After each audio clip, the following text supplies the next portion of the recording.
Guys,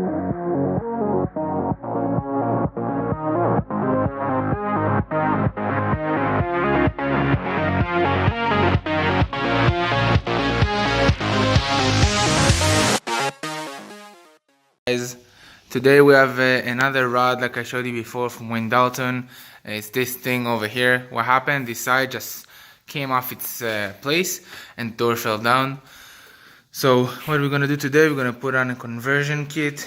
So we're gonna have a rod, 16 feet rod that goes from one side to the other, and you know, all the springs, the drums, cables, the brackets that needs to be sit on, gonna be put back into place in just a few moments, and I'm gonna show you how it looks like.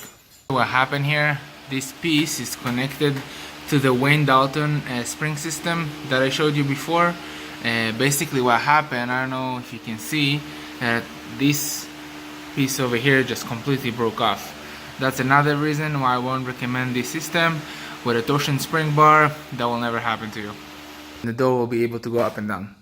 Okay guys, we're all set. Everything is in place. Let me show you how it works.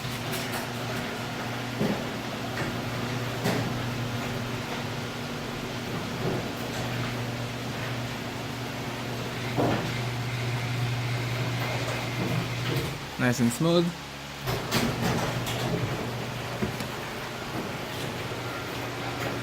The old spring system from Dalton, we took it apart. We're gonna toss it. We have a torsion bar, drums, cables, new springs. Next time he would need to do repairs on the door, the only thing to be replaced honestly is the spring, sometimes the cable, you know, but it kind of depends how much you use the door. Everything is nice and tight and we are all set. You have reliable garage door. We are very happy. You came very quickly and got this garage door fixed. Thank you so much for it.